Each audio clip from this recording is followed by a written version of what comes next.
We start our second class. Pranam Mantra.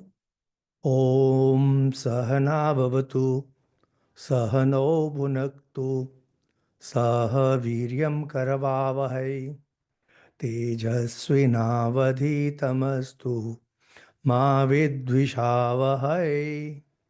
Om Shanti Shanti Shanti. Hari Om.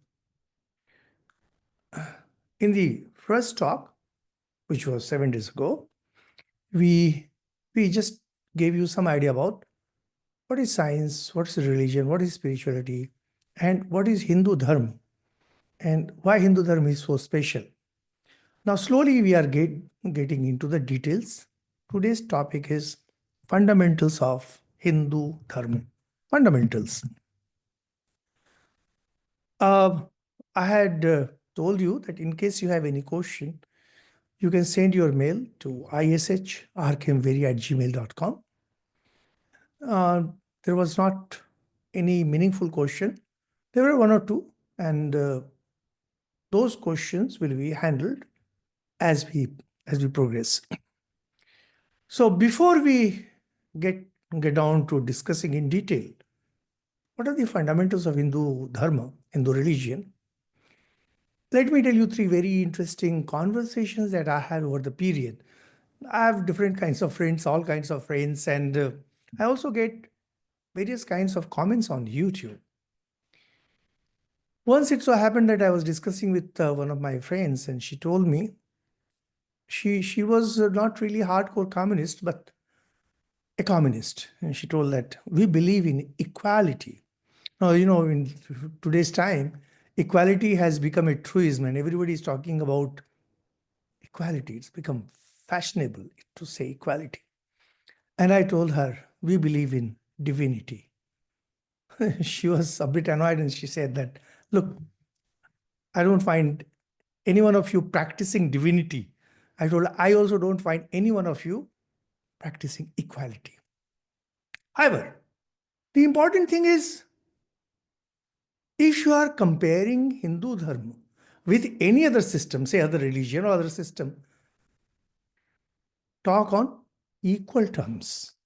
You will talk about your philosophy, the highest principle, and you will compare it with the practices, the lowest practices of Hindu Dharma. That's not done. That's not fair. If you are talking about your philosophy, if you are talking about your principles, compare that with the principles of Hindu Dharma. And if you are talking about our practices, I'll compare it with your practices. That's the way. Anyway, that's the first point. And second, very important, very interesting thing is, you might have heard of Lord Macaulay, who gave English education system to India, and he had also given the legal system, which has now, of course, been changed. And there's a very famous saying by Macaulay. Some say that he never spoke anything like that. Doesn't matter, because Macaulay was in the habit of speaking very confidently on various topics. It was said that he could speak very confidently on topics he knew the least. He said, a single shelf of good European library. London was the cultural capital of those days. It had taken away that post from France. Was worth the whole native literature of India and Arabia. Of course, it's said that, no, he never said that, but it's a very famous saying. If you search on Google, you will find it. And we grew up reading this comment. Idea was that India doesn't have books. It's a very interesting observation that he had made, and which was thoroughly wrong. And third thing which I have to face very often, that is, Hinduism is all about idolatry. Whenever anyone talks to me, I simply say that Hindus are the only religion and only practitioners of infinity. Hindu Dharma is the only Dharma, only religion that truly, in the truest sense of the word, practitioners of and worshippers of the infinite. These three things we will be seeing today. That how these three things, like Hinduism stands for divinity of all. Number two, the number of books that Hindu religion has is beyond comprehension. And number three, we are the worshippers of the infinite. We are not the idolaters, the others are. First, we have to go back, say, 8 or 10,000 years ago, because there's the period when it's said that Aryans settled somewhere in Indus Saraswati Valley, or maybe they were the indigenous people, they were already there. These things are the matters for historians, archaeologists, etc. What we know for sure that there lived a race which is now in Pakistan, northwestern part of India. These people, they were prosperous, land was fertile, as we will see later. And because of the prosperity, they developed beautiful culture, very high level of culture. They loved music, they loved good things of life, they loved to drink wine, they gambled, they wooed women, and most importantly, they wanted a heaven after death. Those who had refined tastes, they started calling themselves Arya. Arya means those who are with refined taste. It has nothing to do with any race. It has nothing to do with the skin color. Max Muller deliberately brought these terms. Arya basically means one who is cultured. And opposed to that, those who didn't have refined tastes, refined culture were known as Anarya. To remind you, Arya and Anarya, these have no racial connotations. So they were living a very good life, prosperous life. And because of the prosperity, some people could go into poetry. Poetry is the art when you go into the realms of silence. When you become silent, we will be seeing more of it as we proceed. And when you go further into silence, you start becoming one, or rather, you you face the divine, which is a fact which we explained in the first talk. When your mind becomes relatively very silent, layers of spiritual truth start revealing themselves before you. You then realize that this world is not what we perceive. This world is not what we have been taught to be like. There's more to life than this physical existence. People of that Aryan race, that means those who lived in the Indus Saraswati Valley, and tomorrow it might all change, like historians may come up with some new theories. That's not our work, because we will be focusing on the spiritual aspect of things. These people were known as rishis, the seers, those who knew the truth. And the knowledge that they acquired, and this acquired knowledge was for improving the lot in the physical world, going to the heaven after death, most importantly, attaining God. Attaining God in both forms, God with form and God the formless. These people were rishis, sages, and they had other names too, which we will see in the talk on the Vedas, which we will have maybe after 2 or 3 talks. So now, Indian people, those who lived in the Indian subcontinent, they had prosperity, they had relative peace. Of course, there were fights and wars, because that's in human nature to fight. Most importantly, they had spiritual knowledge.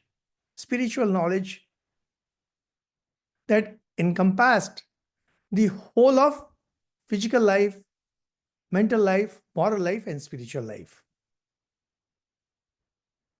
So this knowledge was called knowledge. The Sanskrit root, every word in Sanskrit comes from some root, was Vid, from which it became Ved. Ved is the most sacred book of the Hindus because it's believed that the four Vedas contain the whole of spirit, the whole of knowledge as such. But we will be discussing more of it when we get into the Vedas. So this continued. This continued for hundreds of years, then thousands of years. And there might have been many more saints, as we know from the later history. Then this practice by the people of India who were following the dharma, way of life, dharma means way of life, as preached by the Vedas. And suddenly we had two great spiritual masters, Mahavir Jain and Gautam Buddha, who later came to be known as Lord Buddha. Now, these two personalities, spiritual personalities, they gave a big jolt to the traditional understanding of religion by those who were following the Vedic Dharma. It was not known as Hindu Dharma till then. It was Vedic Dharma. No, it was just Dharma because there was nothing else. It was that. For example, those of you who know something about postage stamps would know that the postage stamps of UK does not have the name of the country on it. The postage stamps of other countries have their names because the idea of postage stamp was only in England. So there used to be only Queen's photograph or emblem, something like that, but no name. This practice is still there. You can check on your letters that come to you. Just like that. It was either Arya or Anarya. You were practicing spirituality, you were practicing religion, or you were not. But because there was a jolt because of Lord Buddha and Mahavir Jain, the followers of these two personalities came to be known as Buddhists and the Jains. Mahavir Jain, he belonged to the traditions of Jinas, the spiritually exalted ones.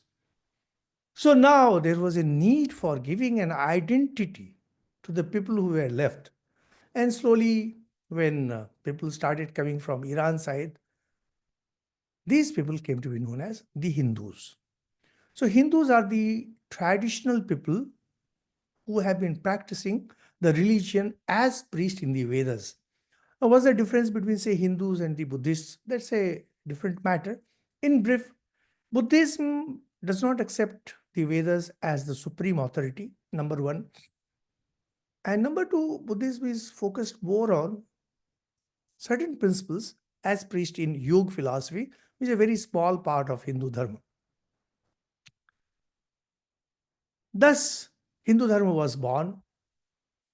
That means it encompasses Dharma in its entirety.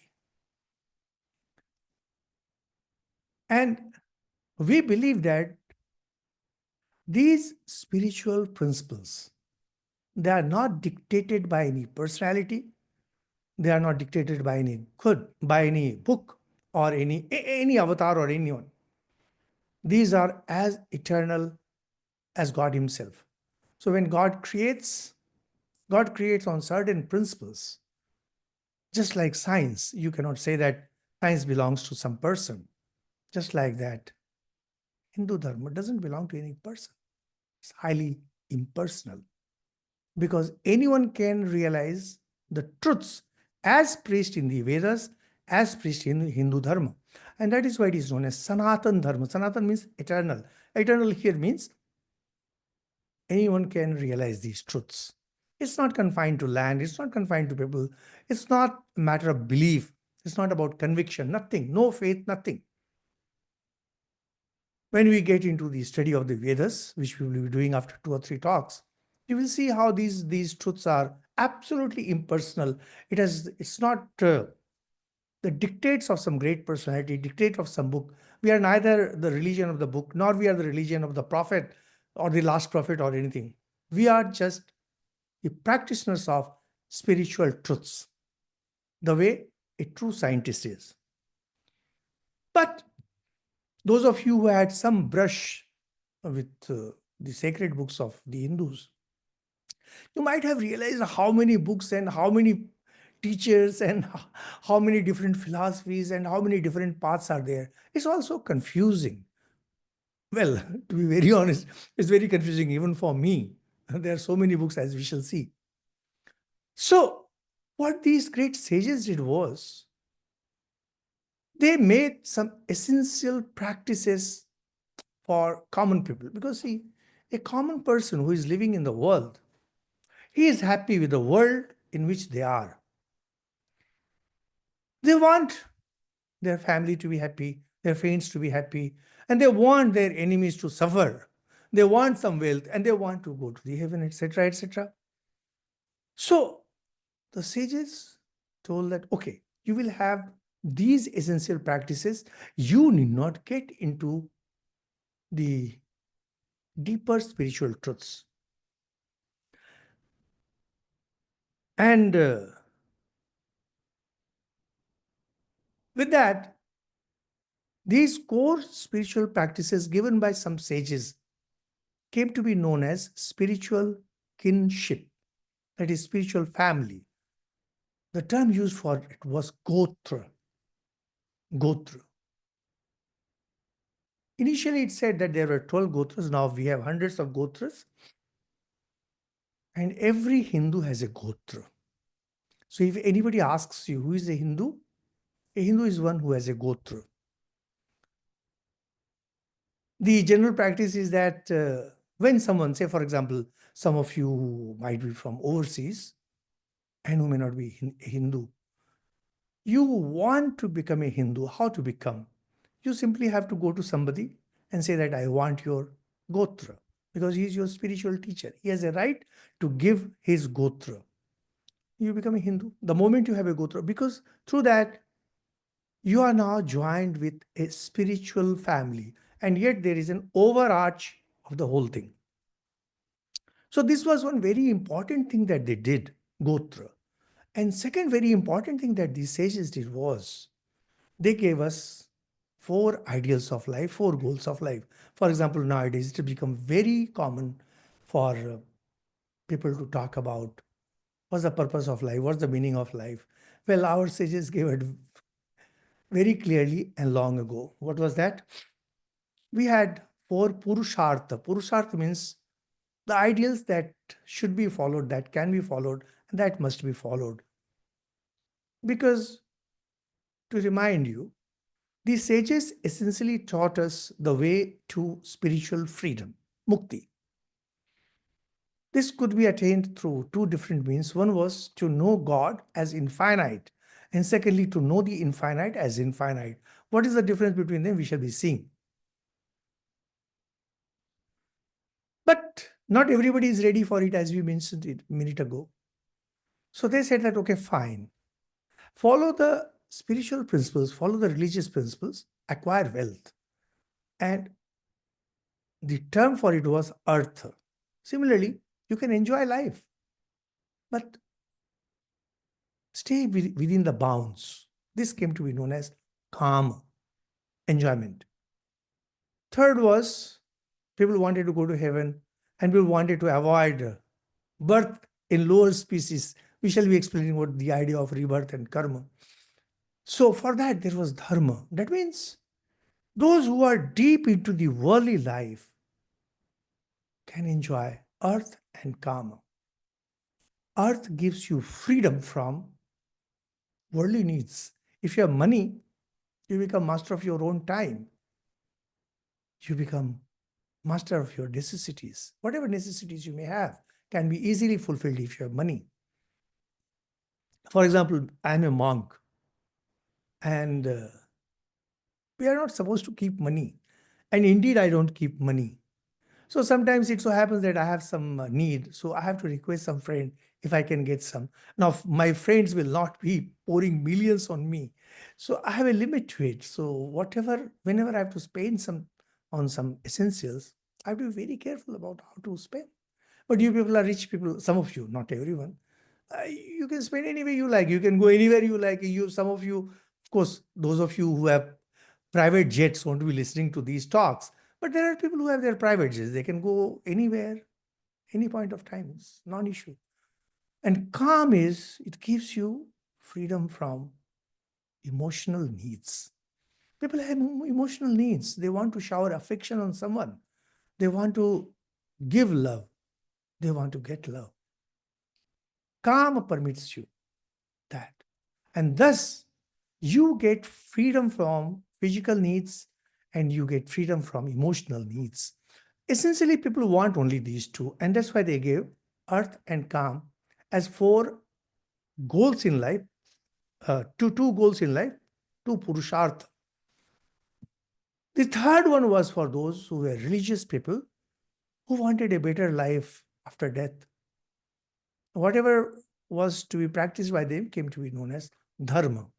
We will be discussing it in detail, maybe in the next class, and the way we are going, probably the class after that. And there was the last, dharma gives you freedom from lower births. And there was mukti, moksha, the ultimate freedom, which frees you from any kind of birth, any kind of bondage, any kind of limitation. You're free. You become infinite. Then you realize that you never had any bondage. You were never under any kind of bondage. You had all the strength all the time, just that you were imagining that you don't have strength, you're weak. You had knowledge at all point of time, and yet you realize that you don't know everything.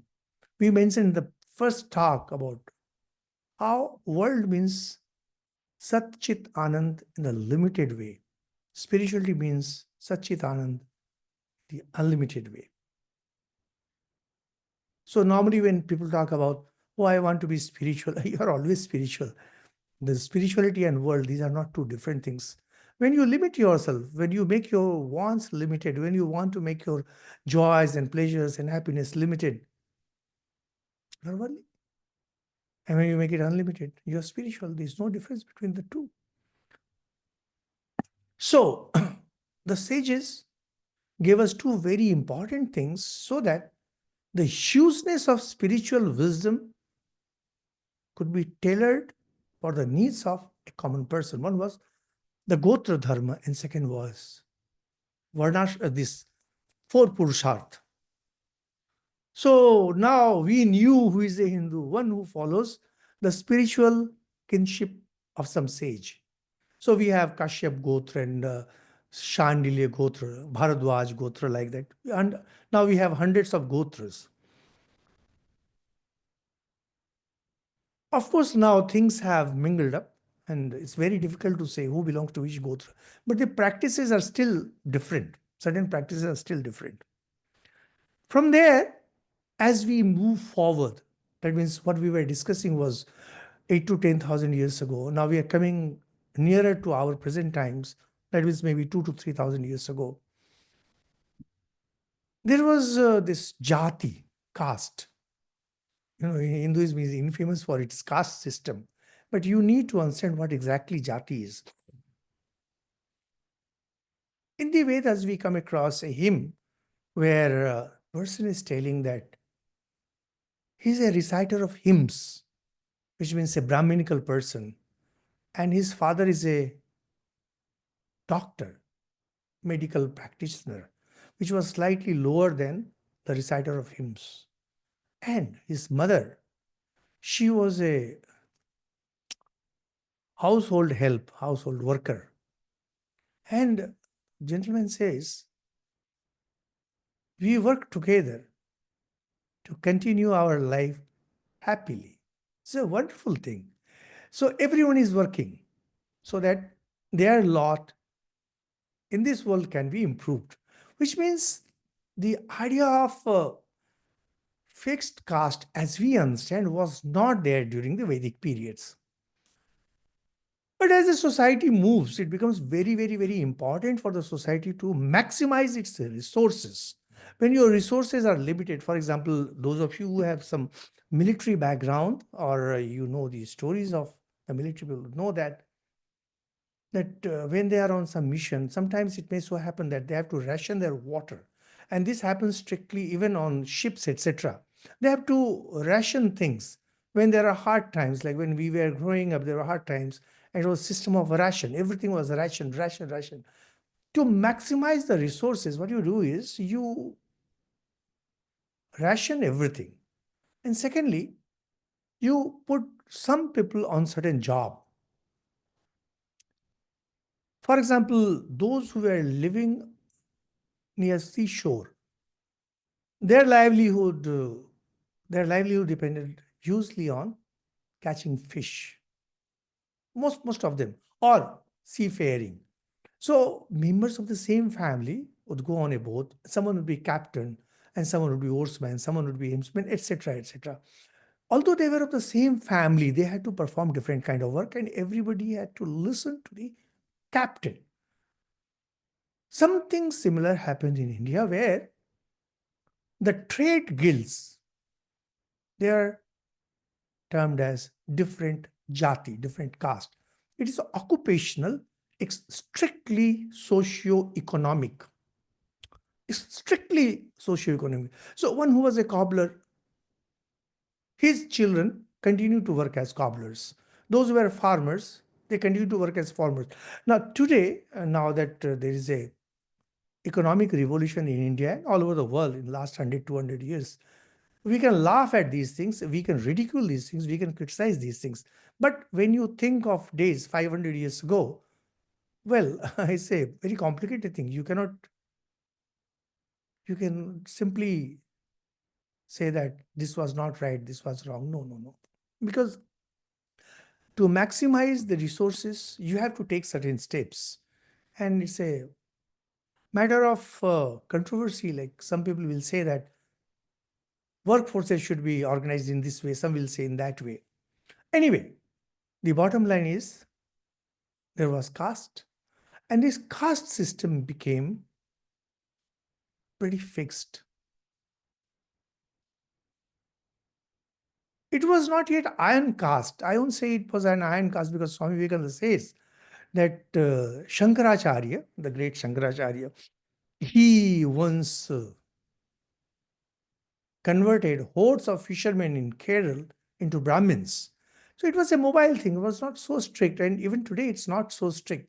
But when you have socio-economic issues, you cannot afford this kind of freedom, this kind of liberty.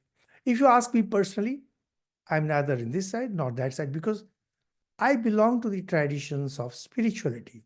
These being socio-economic issues, it's for the constitution, it's for the government to decide who will get the reservation, who will do what work. It's not our job. And that is what the sages also said.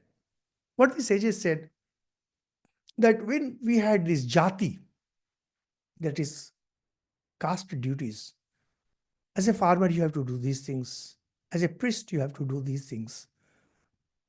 And we also had jati, which was localized in area. For example, I am here sitting here in Kolkata. So we have farmers in Bengal and we have priests in Bengal. And there would be priests, say, in Tamil Nadu and farmers in Tamil Nadu. Now, both of them cannot have the same practices as we have in some religions. Somebody said something 1,000 years ago, 2,000 years ago, and everybody has to practice it. Even if the situation has changed, the climate has changed, and the geography has changed. No, no, India doesn't work that way. Hinduism doesn't work that way. So localized practices of a jati, that is caste, came to be known as kula dharma, the practices of a family. So you had family practices, you had caste practices, and of course you had gotra practices. Gotra is very interesting. Gotra is not confined to any caste. Gotra goes from Gotra encompasses different castes. If you check with your friends, if you know them, you'll find that some Gotra, they might any Gotra has Brahmins also, Kshatriya also, Vaishyas also, Shudras also. But ultimately, everyone has to have a Gotra, and the number of Gotra being limited, you can easily calculate and find that one Gotra has different castes. So we now had different kinds of dharma. We had Jati dharma, practices of a caste. We had Kula dharma, practices of a family. We had Gotra Dharma, practices coming from spiritual kinship. This was unmanageable. Like one gentleman who is in our class, I shouldn't be naming him, but he wonderfully he wrote a mail. It was a beautiful mail and said that look, he has been trying to understand Hindu Dharma, but is not able to understand it clearly. It is so huge. Now, when the things have been organized so well, even then it's so confusing. So you can imagine when you had so many different kinds of dharma, how things would have been bad. Just a minute here. You might find this and the next talk a bit boring because it's highly informative, but this is very, very, very important to understand the dynamics of Hindu dharma. So, what some sages did was they gave us Varna dharma. Varna dharma, Varna means the larger umbrella that encompasses all these dharmas. So we had now a fourth one, Varna dharma, Jati dharma, Kula dharma, and Gotra dharma. With time, when Manu came, famous or rather infamous Manu Smriti, uh, thank you, Dimple Madam. So this, please, my one request, please do not interrupt during the class, even if it's good. My thought process gets disturbed. Sorry. I mean, I'm not of that kind. I need to focus. So, what they did was in the Varnashram Dharma, we will be explaining ashrama, Manu and others, they organized all these dharmas and they said, let there be only 4 different kinds of dharma: Brahman, Kshatriya, Vaishya, Shudra. This is known as class, as opposed to caste. So we have caste and we have class. So when very often people criticize the caste system, they say that there is a discrimination according to the caste basis in India. They miss the point. There is never a discrimination based on caste. The discrimination is based on class, which is Varna. However, neither Varna is fixed, nor Jati is fixed, nor Gotra is fixed, nor Kula is fixed. You might say, how? Because those of you who are here, ladies, a lady can have 3 Gotras in her life. One is the Gotra in which she was born. When she gets married, her Gotra changes. She acquires the Gotra of her husband because the spiritual practices change a bit. And if she takes a mantra diksha, gets initiated by a guru, by a teacher, her Gotra may change if she wishes. Same with the person. For example, I was born in some Gotra. Now I'm a sannyasi, my Gotra has changed. So neither Gotra is fixed, nor caste is fixed, nor Varna is fixed. Yet, when it comes to criticizing, people criticize the Hindus for its caste system, although it's not fixed. So any sage can go and tell, okay, fine, from today you are a Brahmin. You are a Brahmin. The problem is that local people have to accept you as Brahmins. And for that, you have to have knowledge. And that knowledge can come maybe in 2-3 generations. It may not come in a day, but slowly it will come. So, how to make sense out of all this? So new books were composed. They were known as Smritis. You might have heard of Manu Smriti, but you may not be knowing there are hundreds of Smritis. And every locality has a different kind of Smriti. For example, in Bengal, it's the Raghunandan Smriti. And surprisingly, Manu Smriti was not followed anywhere. So whatever is being going on in the name of Hindu religion, Hindu practices, to be honest, these are absolutely wrong, bogus. That's the only word you can use about them. This was the general view of the Hindu society. We will be studying in detail all these things as we proceed to different books. Now we come to our the sacred books of Hindu religion, because we mentioned that how the sages gave us the great books known as the Vedas, and we will be studying the Vedas in detail after 2 or 3 talks. Now, when you study any religion, when you go to the depths of any religion, you realize that every religion has to stand on 4 pillars. Every religion, irrespective of what religion that is. First of all, it has to have a spiritual philosophy. Second is spiritual stories, also known as mythologies, but mythology is not the right word, spiritual stories. And the third is way of worship, that is rituals. Fourth is code of conduct. 4 things. First is realization mode, you can call. Second is a recital mode, where you recite the spiritual stories. Third is ritualistic mode. And fourth is righteous mode, righteousness. So the 4 R's, of course, I coined these 4 R's. It's very interesting. It's wonderful words. Realization, a recital, rituals, righteousness. Surprisingly, in other religions, these 4 get combined in their sacred books. But Hindus being totally committed to religion. Hindu race is the only race which is totally committed to religion. Like the way Britain, or rather Europe, was dedicated to science, say after 16th century or so. So we Hindus, we have been dedicated to religions since our inception. That's been maybe 8,000-10,000 years ago, maybe more. Today, and of course this happened thousands of years ago, the realization mode, that is spiritual philosophy, comes mostly from the Upanishads and the Gita.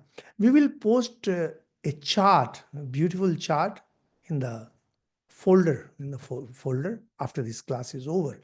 You will like it. Upanishads and Gita, and sometimes we have the other philosophies. They are also treated as part of spiritual philosophy. Then we have Ramayana and Mahabharata, which are considered to be itihas. Itihas, translated loosely, means history.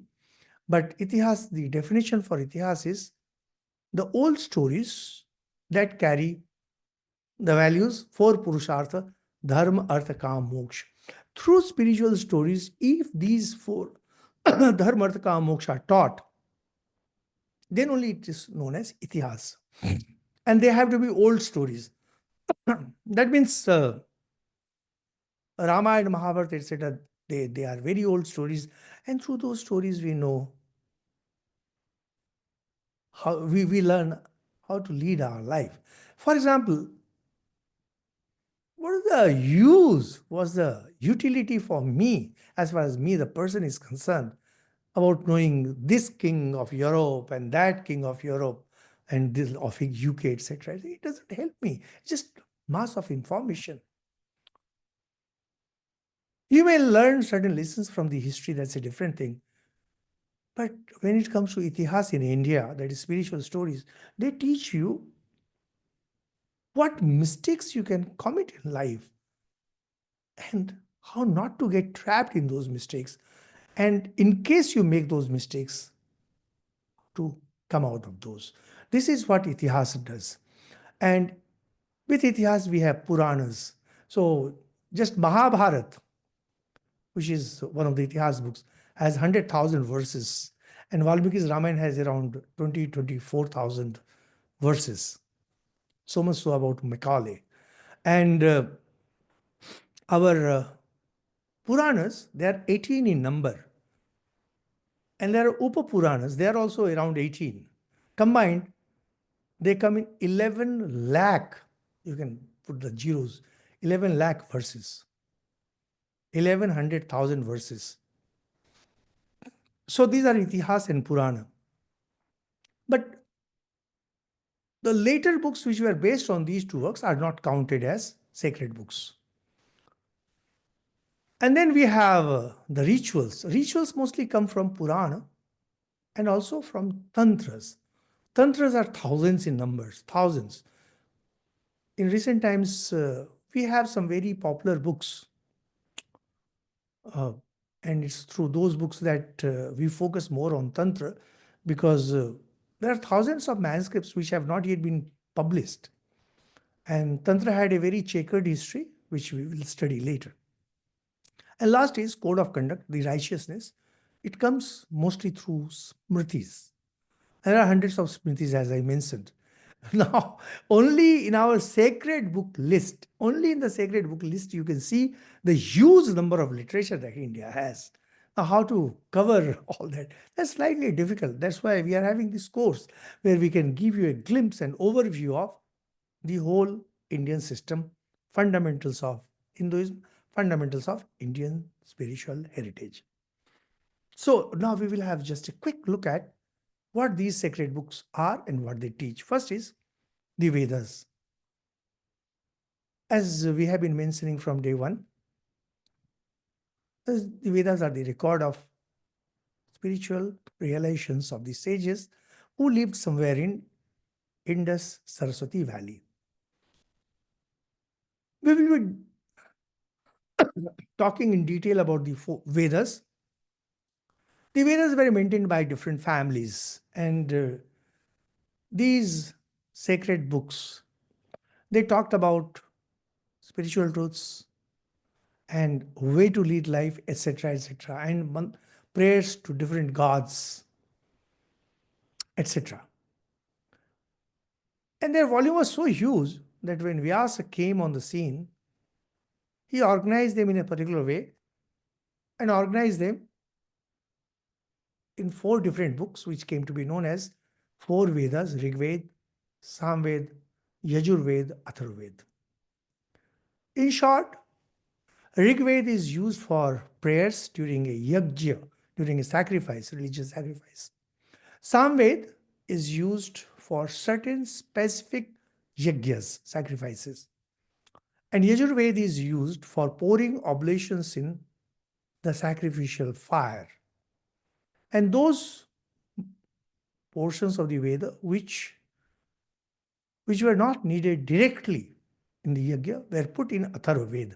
In addition, Atharvaved also has different mantras for curing your cough, curing your jaundice, wooing woman, etc., etc. So the European scholars mistakenly thought that it's about magic and charms. No, it's not. Because during a yajna, you need priests from all the 4 Vedas. We will be discussing more of it in the Veda section. Very interestingly, the most important mantra that comes to us from the Vedas is the famous Gayatri mantra, Om Bhurvasva Tat Savitur Varenyam Bhargo Devasya Dhimahi Dhiyo Yona Prachodayat Om. This mantra has been the real spiritual mantra for the Hindus. And when we explain this Gayatri mantra, you will realize how impersonal it is and how anyone in the world can practice, irrespective of where that person lives and what his or their beliefs are. So this is very impersonal. And spiritual outlook that comes from the Veda is defined beautifully in Ekam Sadvipra Bodha Vadanti. Truth is one. Sages call it by various names. Because that is what the infinite means. The meaning of infinite is that there are infinite ways, there are infinite applications, etc. That's why God will be addressed by different people differently. Sri Ramakrishna used to give a beautiful example that there are children in a house, somebody calls Baba, somebody calls Pa. Might have noticed this, but Papa knows that he is the person who is being addressed. Depending on your mindset, you can look at the infinite in your own way, nothing wrong with it. And the Vedas have given us a thorough freedom. We can do it anyway, but we will have more of it. So these are 2 very important information, the Gayatri Mantra and the outlook, Ekam Sadvipra Bodha Vadanti. Then we have the Upanishads. Upanishads are also known as Vedanta because they come at the end of all the 4 Vedas. And Vedanta is also the essence of the Veda. what exactly the Ved want to say, etc. So the Upanishads are the Vedanta because they contain the spiritual essence of the Vedas. It is said that it can be summed up in four famous statements, or maybe in one: Aham Brahmasmi, I am Brahman. Here, you have to remove that I, sense of I, and you have to remove any sense of limitedness that might be associated in your mind with the spiritual reality. Pure consciousness alone exists. There is no I, there is no you. Tattvamasi. You are that. When you say that you are that, Tattvam, that, you have to remove every limiting adjunct from that, and you have to remove every limiting adjunct from you. And that is when you realize, I'm Brahmasmi, I am that. Now, Upanishads also talk about mukti, which is its real aim, about that is freedom from different kinds of births. But most importantly, which sets Hinduism apart from every other religion, including Buddhism, because Buddhism also talks about nirvana. Nirvana essentially means mukti. But later scholars did not want to admit that Buddhism is just a small part of Hindu religion. So they started defining the difference between mukti and nirvana, etc. Anyway, that's the job of the philosophers. That's not my job. The interesting thing about Hindu religion and Upanishads is Jivan Mukti. You attain spiritual freedom even while alive. That means you don't have to die to go to the heaven. You don't have to die to attain mukti. For example, we have some belief in Hinduism that if you die in Varanasi, that is Kashi, you will attain spiritual freedom. No, no, you don't have to.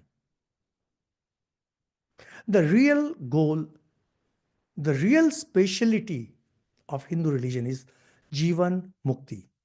Gita puts it beautifully. Yaev tejita sargo yesham samye sirang mana. The highest has to be realized here and now, while alive. So, even freedom can be taught by other religions like Buddhism or maybe in Jains. But Jivan Mukti, free while alive, this is absolutely the unique feature of Hindu religion. It's absolutely the unique feature of the Upanishads. Then we have Gita, which is the essence of all the sacred books, particularly the Vedas, the four Vedas, and all the Upanishads. We will be detailing the essential character, numbers, etc. of the Upanishads later when we discuss the Upanishads. Gita, you cannot sum up Gita easily, but Acharya Shankar himself says that it's about complete surrender of oneself at the feet of God. Sarvadharman parityajya mamekam sharanam vraja. That is the spiritual essence of Gita, and that is the spiritual essence of sadhana, spiritual practices of Hindu Dharma. Give up everything for God. Now, as far as Itihas Puran and Tantra literature, I mentioned that the four books, these four classes of literature, most important is Ved, which is the fountainhead of all the sacred books. Spiritual philosophy comes from Upanishad and Gita. In Itihas, we have Ramayana and Mahabharata. They are considered to be the Itihasa. Purana, there are 18 Puranas. For example, Srimad Bhagavat or Shiv Mahapuran. These are all Puranas. Markandeya Puran, Brahmanda Puran. There are 18 major Purans, 18 minor Puranas. They all have 11 lakh verses. And Tantra books are there. But how do you define all these sacred books? They have to teach the four Purushartha, four aims in life. With the passage of time, we had some more sacred books. For example, Tulsidas's Ramcharitmanas, and we have Hanuman Chalisa. In present times, we have Sri Ramakrishna Kathamrit in Bengali. known as Gospel of Sri Ramakrishna. These are also considered to be sacred books. However, the traditional Hindu religion, it is about Ved being its the fountainhead, the spiritual fountainhead of the Indian spiritual traditions is the Vedas. So, well, that's the one section of the talk, and I decided to cover one more section that might be difficult. I'm not very sure. Any comment or any questions? Because I think I decided to have the talks for 45 minutes and then have a question answer session, discussion session, etc. So I think we are running behind the schedule.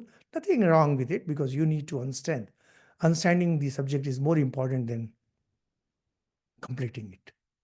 So in case you have any question based strictly on what we discussed, just don't ask something just for the heck of it, because we have limited time. As I was mentioning, resources have to be maximized. We don't have much time, and I'm there, and I also get strained. And sorry to say, I had very nasty operation in my eyes. I mean, first I had this cataract, and then I had retinal detachment.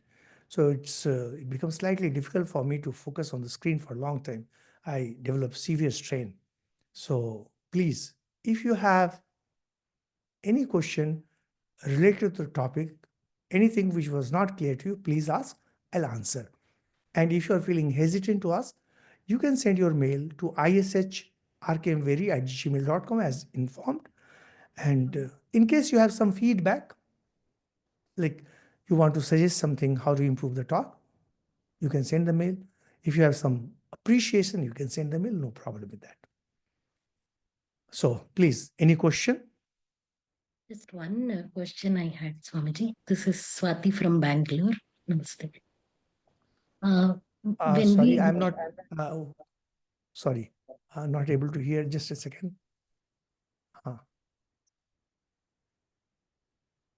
Pranam, Swamiji, am I audible now?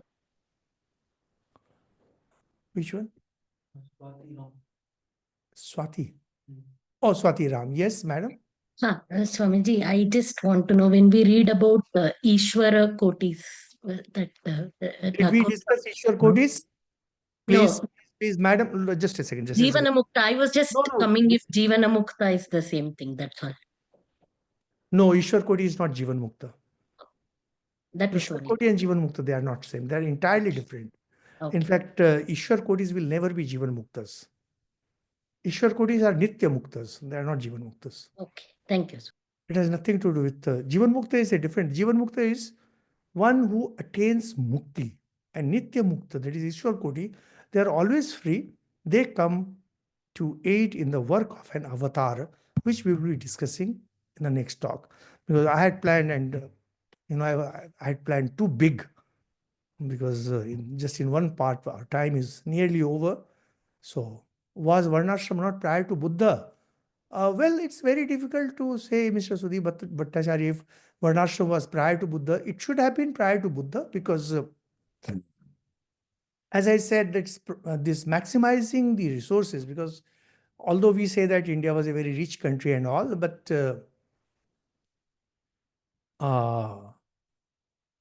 we find it mentioned in Mahabharata.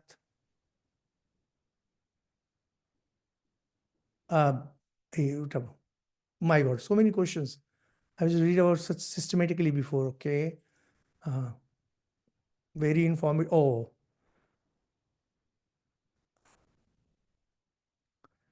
okay. So sorry, Varnashram Dharma must have been there before Buddha, but these are the jobs of the historians, not my job. I just said that what the Mahabharata says, what Manusmriti says, that whatever job you might be doing, you can attain God by doing your job unselfishly. That's the idea. So it must have been there, because Mahabharata is definitely prior to Buddha. So it must have been there. Now Smriti Ahuja ji asks, Swamiji, can you explain Gotra and its relevant? Gotra now has become a purely societal thing.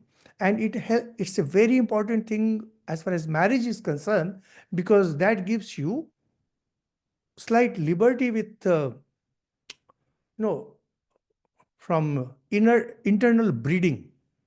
That means, Parsis, because they do not marry outside their own religion, slowly, because of that inbreeding, that whole society has developed certain traits, and they say that they are kind of an endangered species. Only today I read in some news that in Pakistan there are some Kshatriyas, Rajputs. They all are of the same Gotra, and they cannot permit marriage within the Gotra because it's kind of a family. So to have the genetic exchanges, because that's very important for breeding, the right breeding. So they have to come to India for marriages. So Gotra is more of marriage related importance, no other thing, because other things you get from the teacher whom you follow, the spiritual teacher whom you follow. Rashmita Panigree, nice. Categorize the stories, then does it mean those are not? Sogata Saha, we will be discussing Ramayana and Mahabharata. They are real. For real, you have to go to history. Do you mean to say that Valmiki and Vyasa was chroniclers? Were they writing stories? Do you mean to say that? That's very naive to say. We mentioned that that's the definition of itihasa, that they take the stories and present the four purushartha, four ideas on that. If you mean to say that, are they history? No, they are not history. Do they contain historical truths? Sure, absolutely. What historical truths? For that, you have to consult a historian and archaeologist. That's not my line. But I can tell you that by studying Ramayana and by studying Mahabharata, you can become a religious person, you can become a noble person, and you can attain mukti. Now, that is my line, and I can tell you, as for this historical relevance, archaeological evidence, you have to consult someone else, not my job. Entire drop down in true tones, and yes, Sridhar K, we will be placing it. Is my Gotra as a married but initiated woman RKM as Paramamsa? Yes, you can have any Gotra you want, nothing wrong. Please clarify the requirement of caste and Gotra to understand spiritualism. No, now it's overarch. We have this, Sukamal has written, caste and Gotra. I was telling you the history of it. This is how it happened. Now there is only one caste, that is Hindu, as far as spirituality is concerned. But as far as society is concerned, that is, for that you have to consult the constitution. That's not my job. As far as spiritual, and don't use the word spiritualism, it's a nasty word. Spirituality is the right word. So, as far as spirituality is concerned, Gotra, caste, etc., they do not matter. But generally, people do practice Kula Dharma. They say that our family practices are like that. There's nothing wrong with it. And this question, can we all cast census as the class distinction? No, that Apurva Roy, please ask our Prime Minister about this. This is not my line. Swamiji, what are tantras? Well, tantras are the category of books that define how to worship the divine through ritualistic mode. We will be discussing tantras when it comes. We will be discussing more of it.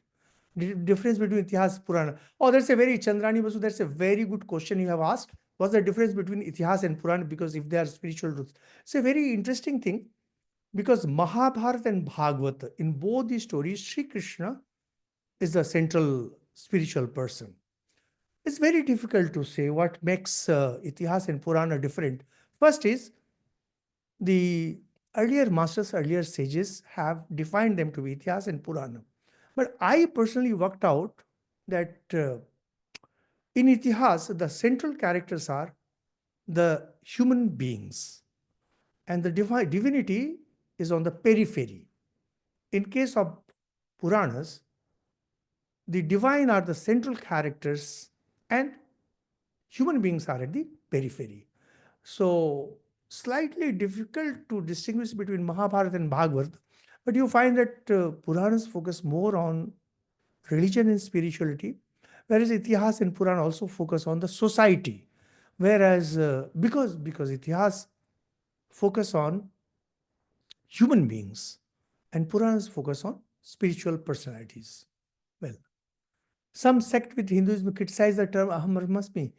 Well, I don't know about sex. I can tell you about Hindu religion, Rasmita Panigrahi. Must be. I don't know. Because I don't know. We now have 80 crore, 90 crore Hindus. I cannot know about everybody. So I'm sorry, I don't know. Might be. If you know, you can tell them that they don't understand. If go through his method of practice of worship, how some go through marriages, the genetic issue props up. Because you see, we mentioned in the first talk, Mr. Sridhar, that the the social practices and religious practices got intermingled. One thing went on the other. Once we had one Gotra, somebody accepted, for example, in present times, we have Sri Ramakrishna. And there are people who have taken Mantra Diksha in the Ramakrishna tradition. So their children are also in the same tradition. Just like that, over the period, these people practiced Gotra Dharma more as a Kula Dharma. So there was some kind of this genetic same, it was flow of the same family. So it was kind of, you can say that somewhere they all got mixed up. So it is safer to maintain inter Gotra marriages. It's much better because the little that I understand of genetics, I'll suggest that to be on the safe side. Sometimes they say that should have marriages, particularly in North India, if you have relation in 7 ancestors, but South India it's not practiced. But if you ask me, I'll say that it's always better to marry outside your family because that gives you larger pool of genetics. But then that's not my line, so I cannot say much. So let's end because it's 1 hour already. You started talking with equality and divinity. Is there any clash between them? No, you see, equality is something they talk at the level of the society. Divinity is at the level of spirituality. And because there is divinity, when divinity is applied in the society, there can be spiritual equality. However, inequality, please mind my words and write it down. There can never be, never be any kind of equality in the society. Neither you can have material equality, nor you can have gender equality, nor you can have this equality, nor you can have that equality. You will always have inequality because inequality is the fundamental fact of existence. Equality can be only at the level of spirituality. Now, when you are seeing things in a spiritual way, that's what persons like Manu said, that whatever your caste, whatever your duties, whatever your gender, you all can attain same kind of heaven. You all can attain mukti by doing whatever you are doing. Inequality is a fundamental. You cannot say that male and female, they are same. Every female can do everything that a man can do. But a man cannot do it. This male person cannot do what females do. That is bear the child. Now you say that we own. That's a different thing. That's not my job. I'm outside the society. I've left the society. That is the job of the constitution makers and lawmakers. But inequality is a fundamental fact of life. The sages realize it and they say that there can never be inequality at the level of society or in the world. Do you think that America and India can ever be same financially? Not in near future, maybe someday. But then again, there will be inequality. Equality can be only at the level of spirituality. Well, that's it. And if you send questions, please send questions based strictly on the talk. And please do not get into quarrel mode, criticism mode. Here we are to learn. And I made the prayer. Mahavidvishavahe. May there be no conflict between the teacher and the student. Thank you so much. Om Shanti Shanti Shanti Hari Om Tat Sat. Shri Ram Krishna Arpanamastu.